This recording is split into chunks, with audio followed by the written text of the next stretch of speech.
അസ്സലാമു അലൈക്കും വറഹ്മത്തുള്ളാഹി വബറകാതുഹു. ബഹുസ്വരതയും ഇസ്ലാമും എന്നുള്ള വിഷയമാണ് നമ്മൾ സംസാരിക്കുന്നത്. വൈവിധ്യത്തെ എന്നും അംഗീകരിക്കുകയും അതുപോലെ തന്നെ കൂടുതൽ പ്രോത്സാഹിപ്പിക്കുകയും ചെയ്ത ജീവിത വ്യവസ്ഥയാണ് ഇസ്ലാം. ഖുർആനിൽ കൂടി കടന്നു പോകുമ്പോൾ നിരവധി ആയത്തുകൾ ലോക സൃഷ്ടിപ്പിൽ തന്നെ തുടക്കം തന്നെ കുറിച്ചുകൊണ്ട് ആദം അലൈഹി ഇസ്ലാമും ഹവ്വാ ബീവിയും ലോക ജനതയുടെ മാതാപിതാക്കളാണ് എന്ന് പറയുന്ന ആശയം ഖുർആൻ പറഞ്ഞു തരുന്നത് തന്നെ എല്ലാവരും ഒരു കുടക്കീഴിൽ ഒരേപോലെ ഒന്നിക്കേണ്ടതിൻ്റെ ഒരു ആവശ്യകത ചൂണ്ടിക്കാണിച്ചു കൊണ്ട് തന്നെയാണ്.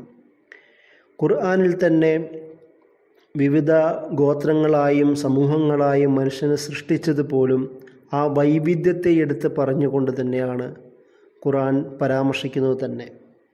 അതുപോലെ ഭാഷാ വ്യത്യാസങ്ങളെക്കുറിച്ചും നിറങ്ങളുടെ വ്യത്യാസങ്ങളെല്ലാം അല്ലാഹുവിൻ്റെ ആയത്തുകളാണ് എന്നുള്ള പരാമർശമാണ് ഖുർആൻ പറയുന്നത്. മനുഷ്യൻ അവൻ്റെ സമൂഹമായി ഇണങ്ങി ജീവിക്കുമ്പോൾ എങ്ങനെ പെരുമാറണമെന്നും അതുപോലെ തന്നെ വിവിധ സ്വന്തം ആശയക്കാരനോടും പ്രത്യയശാസ്ത്രക്കാരനോടും ആണെങ്കിലും പുറത്തുള്ള ആളാണെങ്കിൽ പോലും അവരോട് സ്വീകരിക്കേണ്ട സമീപനങ്ങൾക്ക് വളരെ കൃത്യമായ ബൗണ്ടറികൾ അല്ലാഹു സുബ്ഹാനഹു വ തആല നിർണയിച്ചു തന്നിട്ടുണ്ട് എന്നുള്ളതാണ് ഖുർആൻ നമ്മെ പഠിപ്പിക്കുന്ന പ്രധാനപ്പെട്ട ഒരു വസ്തുത. വിവിധ ആൾക്കാരുമായി ഇടപെടുമ്പോൾ അവിടെ ഛിദ്രത സമൂഹത്തിൽ ഉണ്ടാക്കാതിരിക്കുകയും അതുപോലെ ഫസാദ് നിർമ്മിക്കാതിരിക്കുകയും ഉണ്ടാക്കാതിരിക്കുകയും അത് പ്രസരിപ്പിക്കാതിരിക്കുകയും സമൂഹത്തിനുള്ളിലുള്ള എല്ലാവരെയും ഒരുമിച്ച് ഒരുപോലെ കാണാനുമാണ് പരിശുദ്ധ ഖുർആൻ അതുപോലെ തന്നെ നബി സല്ലല്ലാഹു അലൈഹി വസല്ലമയുടെ പാഠങ്ങളും പഠിപ്പിക്കുന്നത്. ഏറ്റവും നല്ല ഉദാഹരണം ഒരു പ്ലൂറലിസ്റ്റിക് സൊസൈറ്റിയുടെ ഒരു ബഹുസ്വരതയുടെ അടിസ്ഥാനത്തിലുള്ള ഒരു സമൂഹത്തിൻ്റെ ഏറ്റവും നല്ല ഉദാഹരണമാണ് മദീന ചാർട്ടർ, സഹീഫ മദീന എന്ന് അറിയപ്പെടുന്ന മദീന ചാർട്ടർ. മദീനയിലെ ജൂത ക്രിസ്തീയ സമൂഹത്തെ ബാക്കിയുള്ളവരെയും എല്ലാവരെയും ഒരു കുടക്കീഴിൽ അണിനിരന്നുകൊണ്ട് നബി സല്ലല്ലാഹു അലൈഹി വസല്ലമയുടെ കീഴിലുള്ള ആ ഭരണകൂടം എല്ലാവർക്കും അവരുടേതായ സ്വാതന്ത്ര്യവും മതസ്വാതന്ത്ര്യവും സാമൂഹിക വ്യക്തിഗത സ്വാതന്ത്ര്യവും നൽകി പ്രദാനം ചെയ്ത ഒരു ചരിത്രപരമായ ഒരു ഉദാഹരണമാണ് മദീന ചാർട്ടർ. അതുപോലെ തന്നെ നബി സല്ലല്ലാഹു അലൈഹി വസല്ലമയുടെ ബാക്കിയുള്ള ജീവിതങ്ങളിലും ഈ പറയുന്ന ഇതര സമൂഹത്തോട് അദ്ദേഹം കാണിച്ച സഹിഷ്ണുതയും മറ്റൊരു ഉദാഹരണം നമുക്ക് ചരിത്രത്തിൽ കാണാൻ കഴിയുകയില്ല. ഒരേ സമയം ഇന്ന ദീന ഇൻദല്ലാഹിൽ ഇസ്ലാം, അള്ളാഹുവിൻ്റെ അടുത്ത് ദീൻ എന്ന് പറയുന്നത് ഇസ്ലാമാണ് എന്ന് പറയുന്ന ആശയം പഠിപ്പിക്കുന്നു. അതോടൊപ്പം തന്നെ തൗഹീദ് എന്ന് പറയുന്നതിൻ്റെ പ്രാധാന്യം പഠിപ്പിക്കുന്നു, പ്രബോധനം ചെയ്യുന്ന അതേ സാഹചര്യത്തിൽ പോലും തങ്ങളുടെ ആദർശത്തിൽ വിട്ടുവീഴ്ച കൂടാതെ തന്നെ ബാക്കിയുള്ളവരുമായി കൂടുതൽ സഹവർത്തിത്വവും സഹകരണവും അവർക്ക് സംരക്ഷണം നൽകിക്കൊണ്ടിട്ടുള്ള സമീപനവും ഖുർആനും ഹദീസും പഠിപ്പിക്കുന്നതായി നബി സല്ലല്ലാഹു അലൈഹി വസല്ലമയുടെ ജീവിതവും പഠിപ്പിക്കുന്നതായി നമുക്ക് കാണുവാൻ കഴിയും. ഇതര മത വിഭാഗങ്ങളുമായിട്ടുള്ള സംവാദങ്ങൾ, നജറാനിൽ നിന്ന് വന്ന പണ്ഡിതന്മാരുമായിട്ടുള്ള സംവാദങ്ങൾ, അവരിലേക്കുള്ള കത്തുകളിൽ അവരെ അഭിസംബോധന ചെയ്യുന്ന രീതി, ഇതര വീക്ഷണം ഉള്ള ആൾക്കാരുമായിട്ടുള്ള സംഭാഷണങ്ങളിൽ അവരോട് അർഹിക്കുന്ന പരിഗണന നൽകിക്കൊണ്ടുള്ള നബി സല്ലല്ലാഹു അലൈഹി വസല്ലമയുടെ സമീപനങ്ങൾ, ഇതെല്ലാം പരിശുദ്ധ ഖുർആനിൻ്റെയും അതുപോലെ നബി സല്ലല്ലാഹു അലൈഹി വസല്ലമയുടെ ജീവിതത്തിൽ നിന്നും ബഹുസ്വരതയുടെ അടിസ്ഥാന പ്രമാണങ്ങളായി മാറിയ തെളിവുകളാണ്. ഇതിൻ്റെ അടിസ്ഥാനത്തിൽ തന്നെ സൂറ ഹുജറാത്തിൽ തന്നെ ഒരു സമൂഹത്തിനുള്ളിലുള്ള വിള്ളലുകൾ പരിഹരിക്കുകയും കൂടെ ഒരുപോലെ ഒന്നിച്ച് ഒരു കുടക്കീഴിൽ ജീവിക്കേണ്ട ഒരു ആവശ്യകതയും സൂറ ഹുജറാത്തിൽ ഒരു പിതാവിൻ്റെയും മാതാവിൻ്റെയും നിന്നുമുണ്ടായ സമൂഹം എന്ന നിലയിൽ പഠിപ്പിക്കുമ്പോൾ അതവിടെ സൂചിപ്പിക്കുന്നതായി നമുക്ക് കാണുവാൻ കഴിയും. ഈ തരത്തിൽ വൈവിധ്യത്തെ അല്ലാഹു സുബ്ഹാനഹു വ തആലയുടെ അടയാളമാണ്, ആയത്താണെന്ന് ചിത്രീകരിക്കുമ്പോൾ തന്നെ അതിൽ നിന്ന് നമുക്ക് മനസ്സിലാക്കാൻ കഴിയുന്നത് മനുഷ്യൻ്റെ ജീവിതത്തിലെ പ്രകൃതിപരമായ ഒരു ഭാഗവും വളരെ ശ്രദ്ധേയപരമായ വളരെ പ്രാധാന്യമറിയിക്കുന്ന ഒരു ഭാഗമായിട്ടാണ് ഡൈവേഴ്സിറ്റിയെ ഖുർആൻ ചൂണ്ടിക്കാട്ടുന്നതെന്ന് നമുക്ക് മനസ്സിലാക്കാൻ കഴിയും. ഇതിൻ്റെ കൂടെ തന്നെയാണ് വിവിധ മതവിഭാഗങ്ങളുമായിട്ടുള്ള ആശയസംവാദങ്ങൾ നടത്തുമ്പോൾ തന്നെ, പ്രത്യേകിച്ച് മുൻകാല വേദങ്ങളുടെ ആൾക്കാർ എന്ന് ഖുർആൻ തന്നെ പരിചയപ്പെടുത്തിയ അഹ്ലു കിതാബുകാർ എന്നുള്ള പദം തന്നെ പരിശുദ്ധ ഖുർആൻ ഉപയോഗിക്കുന്നത് അവർക്ക് ലഭിച്ച വേദങ്ങളിലുള്ള അർഹത, പരിഗണന, അതിനുള്ള അംഗീകാരം നൽകുന്നതോടൊപ്പം തന്നെ തൗഹീദ് എന്ന് പറയുന്ന വിഷയത്തിലേക്കുള്ള ഒരു സ്നേഹസംവാദത്തിൻ്റെ ഭാഗവും കൂടിയാണത്. അതുപോലെ തന്നെ ഷിർക്കിൻ്റെ പേരിൽ, ബഹുദേവാരാധനയുടെ പേരിൽ മുശ്രിക്കുകളെ, മക്ക മുശ്രിക്കുകളടക്കമുള്ള അഗ്നിയാരാധകരടക്കമുള്ള വിവിധ മതവിഭാഗങ്ങളെ ശക്തമായി വിമർശിക്കുന്ന അതേ സാഹചര്യത്തിൽ തന്നെ അവർ വിളിച്ചാരാധിക്കുന്ന ദൈവങ്ങളെ, മൂർത്തികളെ ആക്ഷേപിക്കരുത് എന്ന് പറയുന്ന ഒരു പാഠവും പരിശുദ്ധ ഖുർആൻ നൽകുന്നതായി നമുക്ക് കാണുവാൻ കഴിയും. യുദ്ധം ചെയ്യുന്ന സാഹചര്യത്തിൽ നിർണിതമായ നിയമങ്ങൾ നബി സല്ലല്ലാഹു അലൈഹി വസല്ലമ മുന്നോട്ട് വെക്കുന്നതായി കാണാൻ കഴിയും. അതുപോലെ തന്നെ അപരനുമായിട്ടുള്ള ജീവിതത്തിൽ, സഹപ്രവർത്തകരുമായിട്ടുള്ള ജീവിതത്തിൽ, സഹജീവിയുമായിട്ടുള്ള ഇടപാടലുകളിൽ ഹക്കിന്, സത്യത്തിന്, നീതിക്ക് പ്രാധാന്യം നൽകുക എന്ന് പറയുന്ന ആശയവും ഖുർആൻ പഠിപ്പിക്കുന്നതായി നമുക്ക് കാണാൻ കഴിയും. വിവിധ യുദ്ധ സന്ദർഭങ്ങളിലെല്ലാം അവിടെ ആ ജനങ്ങളുമായി കൂടുതൽ നന്നായി ഇടപഴകുവാനും അവരുടെ പ്രൊട്ടക്ഷന് വേണ്ടി അവരിൽ നിന്ന് ടാക്സ് അഥവാ ജിസിയ വാങ്ങുവാനും കൽപ്പിക്കുന്നു. ജിസിയ എന്നത് സാധാരണ പിന്നീട് ചിത്രീകരിക്കപ്പെട്ടതുപോലെ വളരെ ക്രൂരമായ ഒരു പിഴിച്ചെടുക്കുന്ന ഒരു നികുതി എന്നതിൻ്റെ അപ്പുറം ടാക്സ് അവർക്ക് നൽകുന്ന പ്രൊട്ടക്ഷൻ്റെ ഒരു ടാക്സ് എന്നുള്ളതാണ്. അതുകൊണ്ട് തന്നെയാണ് പിന്നീട് ഈ പിൽക്കാല ചരിത്രത്തിൽ തന്നെ ഒരു ഭാഗത്ത് നിന്ന് സൈന്യത്തിന് പിൻവലിക്കേണ്ടി വരുമ്പോൾ അവരിൽ നിന്ന് വാങ്ങിയ ടാക്സ് തിരിച്ചു കൊടുക്കുന്ന സാഹചര്യം പോലും ഇസ്ലാമിൻ്റെ സഹവർത്തിത്വത്തിൻ്റെ, ഇസ്ലാമിൻ്റെ ബഹുസ്വരതയുടെ അല്ലെങ്കിൽ സ്നേഹത്തിൻ്റെ, സഹിഷ്ണുതയുടെ അടയാളമാണ് എന്ന് തന്നെയാണ് നമുക്ക് മനസ്സിലാക്കാൻ കഴിയുന്ന മറ്റൊരു പ്രധാനപ്പെട്ട ഉദാഹരണം. ഈ രീതിയിൽ വിവിധ മതസമൂഹങ്ങളെ ഒന്നിച്ച് ഇസ്ലാമിൻ്റെ ഭരണത്തിലേക്ക് കൊണ്ടുവരിക അല്ലെങ്കിൽ ഇസ്ലാമിൻ്റെ സിസ്റ്റത്തിലേക്ക് കൊണ്ടുവരികയും അവർക്ക് വേണ്ട പരിഗണന നൽകുകയും അവരുമായി ആശയ സംവാദങ്ങളും സ്നേഹസംവാദങ്ങളും നടത്തുകയും അതിന് പോലും ഇഹ്സാൻ എന്ന് പറയുന്ന വളരെ പെർഫെക്റ്റായ ഒരു രീതിയിൽ അവരോട് സ്നേഹസംവാദം നടത്താൻ കൽപ്പിക്കുകയും ചെയ്യുന്നു. അതായത് സഹവർത്തിത്വം ഉള്ളപ്പോൾ തന്നെ അവരോട് ദഅവത്തി രൂപവും ദഅവത്തിൻ്റെ ഒരു മുഖവും കാണിക്കുവാൻ ഖുർആൻ പഠിപ്പിക്കുന്നതായി നമുക്ക് കാണാൻ കഴിയും. അത് ഇസ്ലാം എന്ന് പറയുന്നതിൻ്റെ ഒരു സുപ്രീമസിയെ മുന്നിൽ വെക്കുന്നത് കൊണ്ട് തന്നെയാണത്. അതിൻ്റെ കൂടെ തന്നെ ഇതര മതവിഭാഗം എന്ന നിലയിൽ, മനുഷ്യൻ എന്ന നിലയിൽ അവരുടെ കാഴ്ചപ്പാടുകളെ പരിഗണിക്കുന്നു എന്ന നിലയിലുള്ള അവരോടുള്ള ഒരു ആർദ്രവമായ സമീപനവും ഇസ്ലാം സ്വീകരിക്കുന്നതായി നമുക്ക് കാണാൻ കഴിയും. ഇതുപോലെ ഇങ്ങനെ നബി സല്ലല്ലാഹു അലൈഹി വസല്ലമയുടെ കാലത്തിലും ഖുലഫാ റാഷിദിൻ്റെ കാലഘട്ടത്തിലും ക്രിസ്ത്യൻ സമൂഹത്തോട് മുസ്ലിം സമൂഹം ചെലുത്തിയ സഹിഷ്ണുതയുടെ, സ്നേഹത്തിൻ്റെ, പാരസ്പര്യത്തിൻ്റെ ഒരുപാട് ഉദാഹരണങ്ങൾ കാണാം.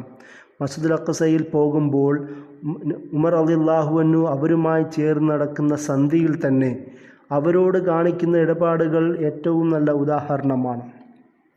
വിവിധ മുസ്ലിം രാഷ്ട്രങ്ങൾ ഈ ഒരു വിഷയത്തിൽ പ്ലൂറലിസ്റ്റ് കൺസെപ്റ്റിന്, അതായത് ഇസ്ലാമിന് ആധിപത്യമുണ്ടായിരുന്ന കാലങ്ങളിലെല്ലാം മുസ്ലിം ഡൈനാസ്റ്റികൾ ക്രിസ്ത്യൻ സമൂഹങ്ങളുമായി അവരെ നേരിടേണ്ടി വന്ന സാഹചര്യത്തിലെല്ലാം അവർക്ക് അർഹമായ തന്നെ അധികാരവും അതുപോലെ തന്നെ സ്വാതന്ത്ര്യവും ഇസ്ലാമിൻ്റെ കീഴിൽ, ഇസ്ലാമിൻ്റെ അധികാരത്തിൻ്റെ കീഴിൽ അല്ലെങ്കിൽ ഈ മുസ്ലിം ഡൈനാസ്റ്റികളുടെ അധികാരത്തിൻ്റെ കീഴിൽ അവർ നൽകുവാൻ അവർ ശ്രമിച്ചിട്ടുണ്ട് എന്നുള്ളതാണ് ചരിത്രം.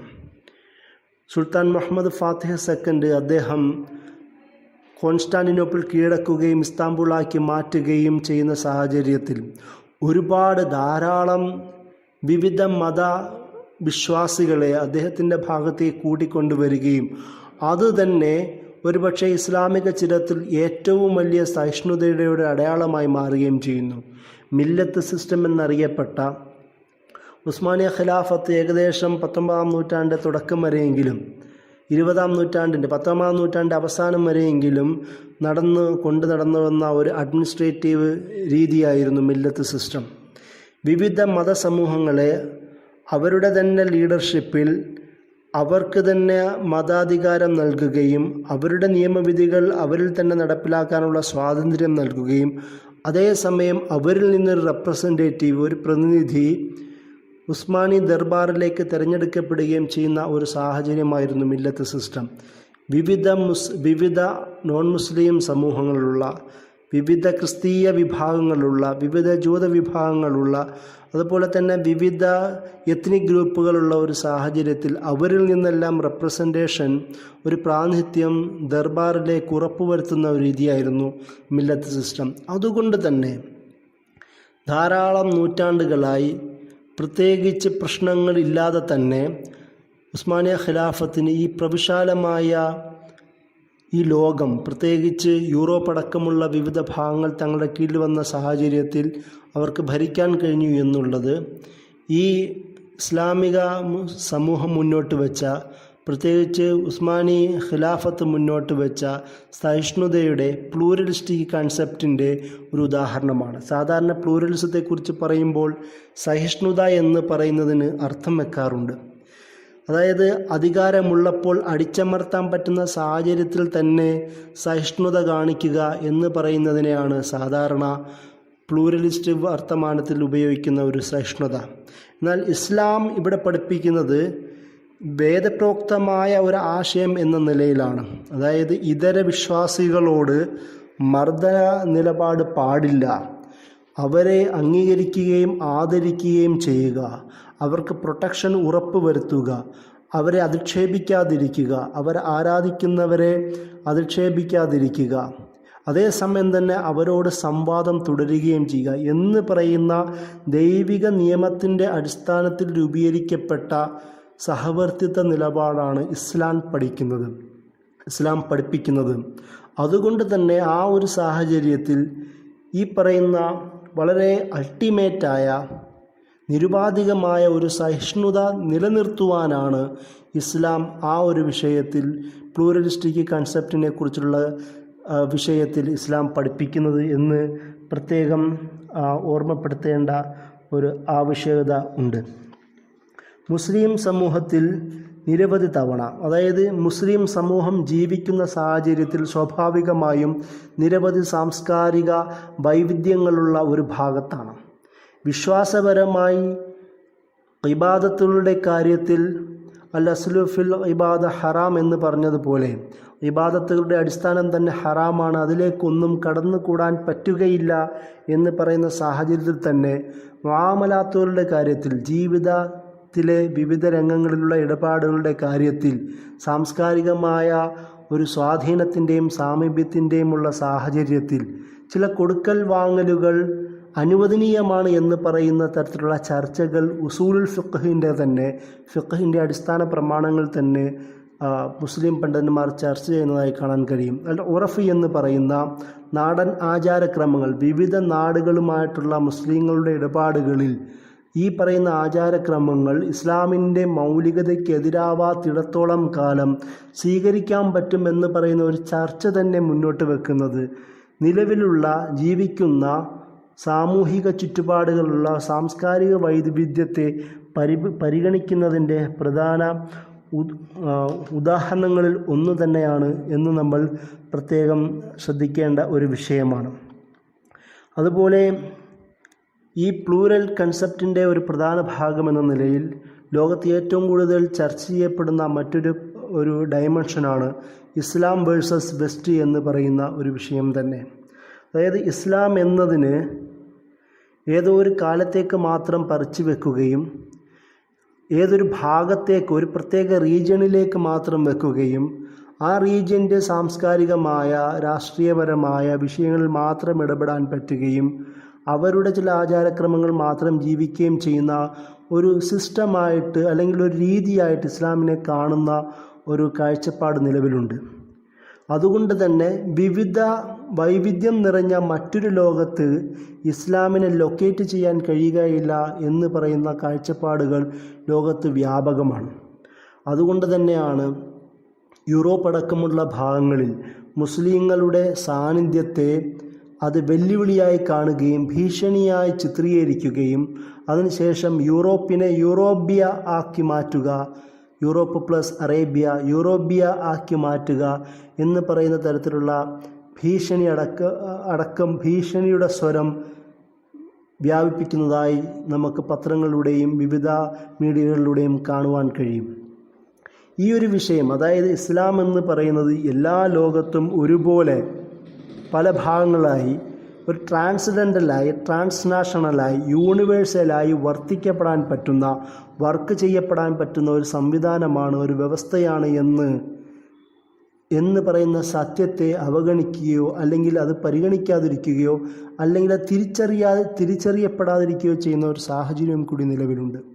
ഈ ഒരു സാഹചര്യത്തിലാണ് സാധാരണ ഇസ്ലാം സ്റ്റഡീസ് ചർച്ചകളിൽ പോലും ഇസ്ലാം വേഴ്സസ് വെസ്റ്റ് എന്ന് പറയുന്ന ചർച്ചയിൽ തന്നെ ഇസ്ലാമിനൊരു പ്ലൂരൽ വ്യവസ്ഥയിൽ ജീവിക്കാൻ കഴിയുകയില്ല, അല്ലെങ്കിൽ ഇസ്ലാം എന്ന് പറയുന്നത് ഒരു അടഞ്ഞ റൂം ആണ്, അല്ലെങ്കിൽ വായു കയറാത്ത ഒരു ഭാഗമായിട്ട് മാത്രം ചിത്രീകരിക്കുന്ന ഒരു കാഴ്ചപ്പാട് അത് ശരിയല്ല എന്നുള്ളതാണ് അതിലെ പ്രധാനപ്പെട്ട ഒരു വസ്തുത.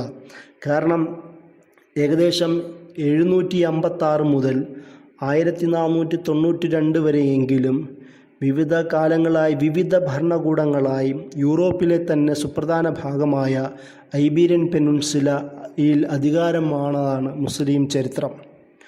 മയ ഡൈനാസ്റ്റിയിലെ അബ്ദുറഹ്മാൻ ദാഖിൽ തുടക്കം കുറിച്ച് പിന്നീട് 1492 അബു അബ്ദുല്ലയുടെ ഭരണം വരെ മുസ്ലിങ്ങൾ ഗ്രാനഡ കേന്ദ്രീകരിച്ചും പോർച്ചുഗൽ സ്പെയിനിലെ വിവിധ ഭാഗങ്ങൾ കേന്ദ്രീകരിച്ചും ഭരിച്ചിരുന്നു എന്നത് ഏറ്റവും സുപ്രധാനമായ ചരിത്ര നിമിഷങ്ങളാണ്. ഇതേ സാഹചര്യം തന്നെയാണ് പിന്നീട് ഉസ്മാനിയ ഖിലാഫത്ത് 15-16 നൂറ്റാണ്ടുകളോടുകൂടി യൂറോപ്പിലെ തന്നെ വിവിധ രാഷ്ട്രങ്ങൾ കീഴടക്കുകയും അത് ഖിലാഫത്തിൻ്റെ ഉള്ളിലേക്കും കൊണ്ടുവരികയും ചെയ്തിട്ടുള്ളത്. അതുകൊണ്ട് തന്നെ ഇസ്ലാം വേഴ്സസ് വെസ്റ്റ് എന്ന് പറയുന്നത് ഒരു മിഥ്യയാണ് എന്ന് നമുക്ക് പറയാം. കാരണം ഈ പറയുന്ന പ്രദേശങ്ങൾ വെസ്റ്റിലെ തന്നെ എക്സ്ട്രീം വെസ്റ്റായ ഐബീരിയൻ പെനിൻസുലയും അതുപോലെ തന്നെ ഈസ്റ്റേൺ വെസ്റ്റായ 4% ഫ്രാൻസ് അടക്കമുള്ള ജോർജിയ അടക്കമുള്ള പല പ്രദേശങ്ങളും ഇസ്ലാമിൻ്റെ അല്ലെങ്കിൽ മുസ്ലിങ്ങളുടെ അധീനതയിൽ വരികയും ഇസ്ലാമുമായി നിരന്തരം കൊടുക്കൽ വാങ്ങലുകൾ നടത്തിയ ചരിത്രം തന്നെയുണ്ട്. അതുകൂടാതെ തന്നെ മില്ലത്ത് സിസ്റ്റം പോലെ വിവിധ ചരിത്ര സന്ദർഭങ്ങളും ഈ പറയുന്ന പ്ലൂറലിസ്റ്റിക് നിലപാട് പഠിപ്പിക്കുന്ന ചരിത്ര സന്ദർഭങ്ങളും മുസ്ലിങ്ങളുടെ ചരിത്രത്തിൽ യൂറോപ്പിൻ്റെ ചരിത്രത്തിലും ഉണ്ടായിട്ടുണ്ട്. ഈ പറയുന്ന ചരിത്രത്തെ നെഗേറ്റ് ചെയ്തുകൊണ്ടാണ്, റദ്ദ് ചെയ്തുകൊണ്ടാണ് ഇസ്ലാമിനെ പ്ലൂരൽ വ്യവസ്ഥയിൽ നിലനിൽക്കാൻ കഴിയുകയില്ല എന്ന് പറയുന്ന ആശയം മുന്നോട്ട് വെക്കുന്നത്. അതിൻ്റെ കൂടെ തന്നെ ഡെമോക്രസി എന്ന് പറയുന്ന ഡെമോക്രാറ്റിക് പ്രോസസ്സിൽ പരിഗണിക്കപ്പെടാൻ പറ്റാത്ത ഒരു ആശയമായി ഇസ്ലാമിനെയും ചിത്രീകരിക്കുന്നത് നമുക്ക് കാണാൻ കഴിയും.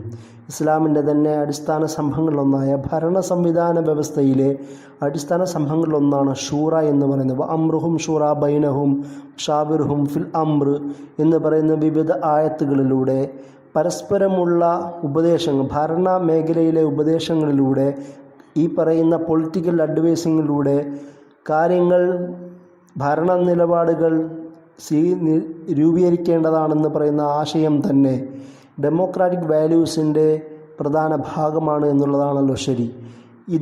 ഇതുകൊണ്ട് തന്നെ ഡെമോക്രാറ്റിക് വാല്യൂസിനെ അംഗീകരിക്കാൻ പറ്റുന്ന, അതിനോട് കിടപിടിക്കാൻ തന്നെ പറ്റുന്ന, അത് ഇസ്ലാമിൻ്റെ തന്നെ പ്രധാന ഭാഗമായി മാറിയ ഒരു പ്രധാന വിഷയമാണ് ഡെമോക്രാറ്റിക് വാല്യൂസ് എന്നുള്ളത് തന്നെ പ്ലൂരൽ വ്യവസ്ഥയിൽ വിവിധ ആശയങ്ങളോടൊപ്പം തന്നെ നിലനിന്ന ചരിത്രമുള്ള ഒരു വ്യവസ്ഥയാണ് ഇസ്ലാമും, നിലനിന്ന ചരിത്രമുള്ള സമൂഹമാണ് മുസ്ലിങ്ങളും എന്ന് പറയുന്ന ഒരു ആശയവും ഈ പ്ലൂരൽ വ്യവസ്ഥയിൽ അത് ചർച്ച ചെയ്യപ്പെടേണ്ടത് അനിവാര്യമാണ്. മുസ്ലിങ്ങൾ ഇതര മതസമൂഹങ്ങളുമായി പലതരത്തിലുള്ള സഹവർത്തിത്വ ചരിത്രം നമ്മുടെ മുമ്പിലുണ്ട്. കേരളത്തിൽ വിദേശ പോരാട്ടത്തിനെതിരെ, വൈദേശികരായ കൊളോണിയലിസ്റ്റ് ശക്തികൾക്കെതിരെ ഒരുപക്ഷെ ഇന്ത്യൻ സബ് കോണ്ടിനെൻ്റിൽ തന്നെ ആദ്യമായി പടയൊരുക്കം നടത്തിയ, നേതൃത്വം നൽകിയ, അതിനുവേണ്ടി ഫത്വ ഇറക്കിയ കുടുംബമാണ് മഖ്ദൂമി കുടുംബം. സൈനുദ്ദീൻ മഖ്ദൂം ഒന്നാമൻ്റെ തഹ്രീറും അതുപോലെ തന്നെ സൈനുദ്ദീൻ മഖ്ദൂം രണ്ടാമൻ്റെ തുഹ്ഫത്തുൽ മുജാഹിദീനും പോർച്ചുഗീസ് ശക്തികൾക്കെതിരെ ഹിന്ദു സമൂഹത്തിനോടൊപ്പം കൂടി നിലവിലുള്ള ഭരണാധികാരിയുടെ കീഴിൽ അണിനിരന്നുകൊണ്ട് ഒരു ദേശത്തിനെ അറ്റാക്ക് ചെയ്യാൻ വരുന്ന വൈദേശിക ശക്തിക്കെതിരെ പോരാടാൻ നേതൃത്വം കൊടുത്ത കുടുംബമാണ് മഖ്ദൂമി പണ്ഡിതന്മാർ. അതുപോലെ തന്നെ പിന്നീട് മമ്പുറം തങ്ങൾമാരുടെ ചരിത്രവും ഇതേ ചരിത്രം തന്നെയാണ് നമ്മെ പഠിപ്പിക്കുന്നത്. ഇങ്ങനെ വിവിധ കേരളീയ ചരിത്രത്തിൽ തന്നെ പൊതുശത്രുവിനെതിരെ പോരാടുവാൻ വേണ്ടി ഹിന്ദുക്കളുമായി സഹവർത്തിത്വ നിലപാടുണ്ടാക്കുകയും ഹിന്ദു ഭരണകൂടമായി ഉള്ള ഇവിടുത്തെ ശക്തികളുടെ കീഴിൽ അണിനിരന്നുകൊണ്ട് ഒരേ മനസ്സോടുകൂടി പ്രവർത്തിക്കാനും ഇവർക്ക് കഴിഞ്ഞു എന്നുള്ളതും ഇസ്ലാമിലെ മുസ്ലിങ്ങൾ തന്നെ പഠിപ്പിക്കുന്ന ജിഹാദ് എന്ന് പറയുന്ന കൺസെപ്റ്റിനെ തന്നെ മാറ്റി മറിച്ച ഒരാശയം കൂടിയായിരുന്നു അത്. അതായത് സാധാരണ ജിഹാദ് എന്ന് പറയുമ്പോൾ ഒരു മുസ്ലിം നേതൃത്വം, നേതൃത്വം അതിൻ്റെ കീഴിൽ അണിനിരക്കുന്ന യുദ്ധം എന്നതിനപ്പുറം ഹിന്ദു രാജാവിൻ്റെ നേതൃത്വത്തിൽ അണിനിരന്നുകൊണ്ട് ശത്രുവിനെതിരെ പോരാടുക എന്ന് പറയുന്ന ഒരു ആശയത്തിലേക്ക് ഫത്വ പോലും രൂപപ്പെടുന്നത് കേരളീയ മുസ്ലിം സമൂഹം കാണിച്ചു തന്ന സഹവർത്തിത്വത്തിൻ്റെയും സഹകരണത്തിൻ്റെയും ഉദാഹരണമാണ്. സംരക്ഷണം എന്നത് സഹവർത്തിത്വം എന്നതിനോട് ഒരാശയമായിട്ടാണ് പഠിപ്പിക്കുന്നത്. അതുകൊണ്ട് തന്നെയാണ് ജിസിയ എന്ന് പറയുന്ന ഒരാശയം യഥാർത്ഥത്തിൽ രൂപപ്പെടുന്നത് തന്നെ. ഈ തരത്തിലുള്ള സാംസ്കാരികപരമായ സമന്വയം ഒരു ഇസ്ലാമിൻ്റെ മൗലികതയുടെ അറ്റത്തോളം സ്വീകരിക്കാൻ പറ്റുന്ന ഒരു സാഹചര്യമായി കണക്ക് കൂട്ടുന്നു. അതുപോലെ തന്നെ സാമൂഹികമായ രാഷ്ട്രീയപരമായ സഹവർത്തിത്വവും പരിഗണിക്കപ്പെടുന്ന ഒരു പ്രധാന ആശയമായി ഇസ്ലാം പഠിപ്പിക്കുന്നു. തആവനു അലൽ ബിർരി വത്തഖ്വ വലാ തആവനു അലൽ ഇസ്മി വൽ ഉദ്വാൻ എന്ന് പറയുന്ന ഖുർആനിക ശാസനയോടുകൂടി തന്നെ ആ പരസ്പരമുള്ള സഹകരണത്തെ ഇസ്ലാം പ്രോത്സാഹിപ്പിക്കുകയും കൽപ്പിക്കുകയും ചെയ്യുന്നു. അതുപോലെ ഒരു പ്രദേശത്തിൻ്റെ സമാധാനത്തിനും ആ പ്രദേശത്തിൻ്റെ വളർച്ചയ്ക്കും അവിടെയുള്ള അധിവസിക്കുന്ന എല്ലാവരുമായി സഹവർത്തിത്വത്തിൻ്റെയും അവരുടെ വൈവിധ്യത്തെ തിരിച്ചറിയുകയും അവരുമായി ഏറ്റവും നല്ല ഇഴയെടുപ്പം ഉണ്ടാക്കേണ്ടതിൻ്റെ ആവശ്യകതയും ഇസ്ലാം പഠിപ്പിക്കുന്നു.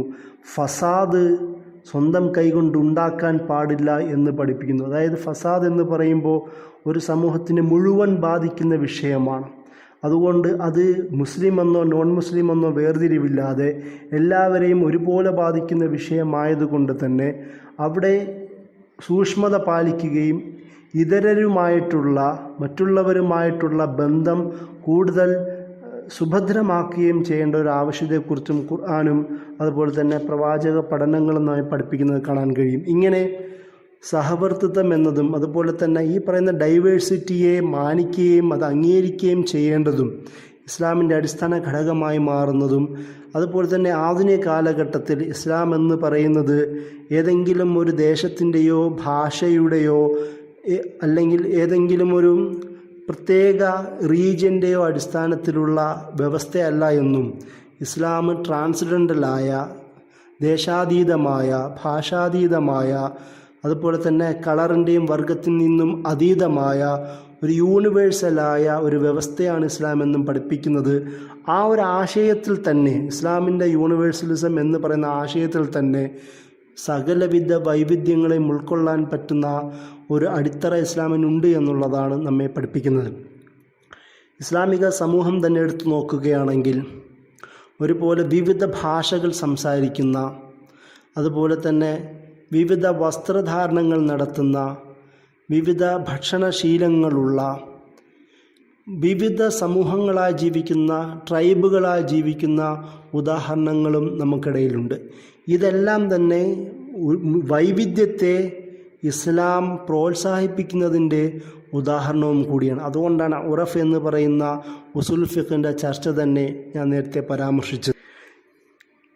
സൗദി ഡൈനാസ്റ്റി രൂപപ്പെടുന്നതിൻ്റെ ഒരു പശ്ചാത്തലം ചരിത്രകാരന്മാർ പറയുന്നത് നമുക്ക് കാണാൻ കഴിയും. വിവിധ ട്രൈബുകളുള്ള ആ ട്രൈബുകൾക്കിടയിൽ തന്നെ വിവിധ രീതികളുള്ള സ്വഭാവ സവിശേഷതകളുള്ള അതിൻ്റെ കൂടെ നാടോടികളായ ഒരുപാട് ആൾക്കാരെ ഈ പറയുന്ന വൈവിധ്യങ്ങളെയെല്ലാം ഉള്ള വൈവിധ്യങ്ങളും വൈരുദ്ധ്യങ്ങളും ഉള്ളപ്പോൾ തന്നെ ഇബ്നു സൗദ് അബ്ദുൽ അസീസ് ഇബ്നു സൗദിന് അദ്ദേഹത്തെ ഈ പറയുന്ന കൗമിനെ വിഭാഗത്തെ മുഴുവൻ ഏകോപിപ്പിക്കാൻ കഴിഞ്ഞത് തൗഹീദ് എന്ന് പറയുന്ന ആശയത്തെ മുന്നോട്ട് വെച്ചതുകൊണ്ടാണ് എന്ന് സൗദിയുടെ ചരിത്രം പറയുന്നതായി നമുക്ക് കാണാൻ കഴിയും. അതായത് ഈ പറയുന്ന വൈവിധ്യത്തെ ഉള്ളപ്പോൾ തന്നെ ഒരു നാഷൻ ബിൽഡിങ്ങിന് ഇബ്നു സൗദിനെ പ്രേരിപ്പിച്ചത് തൗഹീദ് എന്ന് പറയുന്ന ഒരു ആശയം കൂടിയാണ്. ഇങ്ങനെ ഇസ്ലാം എന്നത് സകലവിധ വൈവിധ്യത്തെയും സഹവർത്തിത്തെയും മുന്നോട്ട് വെക്കുകയും അതിൻ്റെ കൂടെ തന്നെ തൗഹീദിൻ്റെ അടിസ്ഥാനത്തിൽ അത് വായിക്കുകയും ചെയ്യുന്ന ഒരു സാഹചര്യവുമാണ് ഈ ഉദാഹരണം നമ്മെ പഠിപ്പിക്കുന്നത്. ഈ തരത്തിൽ ബഹുസ്വരതയെ അംഗീകരിക്കുകയും ബഹുസ്വരതയെ പരിഗണിക്കുകയും അതുപോലെ തന്നെ അതിനുവേണ്ടി അതിൻ്റെ ഒരു സുഭദ്രമായ നിലനിൽപ്പിന് വേണ്ടി കൂടുതൽ പണിയെടുക്കുകയും ചെയ്യുക എന്ന് പറയുന്ന ഉത്തരവാദിത്തം മുസ്ലിങ്ങളുടെ മേലുണ്ട് എന്ന് ഇസ്ലാമിക പ്രമാണങ്ങളിലൂടെ സഞ്ചരിക്കുമ്പോൾ നമുക്ക് മനസ്സിലാക്കാൻ കഴിയുന്ന പ്രധാനപ്പെട്ട ഒരു വസ്തുതയാണ്. അസ്സലാമു അലൈക്കും.